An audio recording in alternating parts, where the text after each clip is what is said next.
Nagsimula ang pag-agos sa gabi kasabay ng isang malakas na dagandong. Nanginig ang lahat sa paligid at isang higanting alon ng hamampas sa nayon. Binuhat ng puwersa si Rick at inihagis siya sa agos. Wala na siyang oras para sumigaw. Malabo at malagkit ang lahat. Parang maruming pader ang tubig at nasa samid si Rick sa banlik. Umikot ang kanyang katawan, may tumama sa kanyang tagiliran at hindi niya alam kung saan patungo pataas. Hirap na lumutang si Rick, hinihingal na huminga na may halong putik. May mga puno, gamit sa bahay, at mga bahagi ng bubong na lumulutang sa malapit. Sa pagitan ng mga ito ay may mga bangkay, baka, at mga muebles. Tinipon ng agos ang lahat ng nasa nayon at dinadala ito.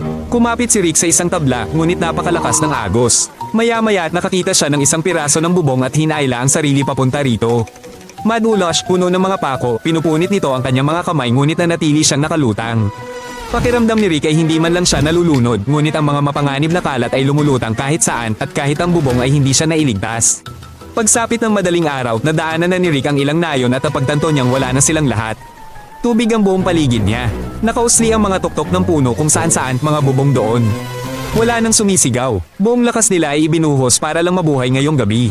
Ang ilan ay nakaupo sa puno, ang ilan ay nasa poste, ang ilan ay nasa mga labi ng bangka. Lahat ay basa, pagod, at hindi makagalaw. Kumakapit ang tubig sa buong araw. Wala nang sinisipsip ang lupa at ang lahat ng nasa paligid niya ay parang lawa. Umiinom si Rick ng tubig ulan, iniipon ito sa takip ng lata. Wala siyang pagkain at naghihintay na lang ng tulong. Paminsan-minsan, may mga patay na baka na dumadaan. Namamaga ang mga ito, nangangamoy at nagkakalat ng mga insekto. Ito ang simula ng isang epidemya. Sinusubukan ng mga tao na tumalikod, ngunit hindi nawawala ang amoy. Panoorin ang buong episode sa YouTube channel na ito si Rick.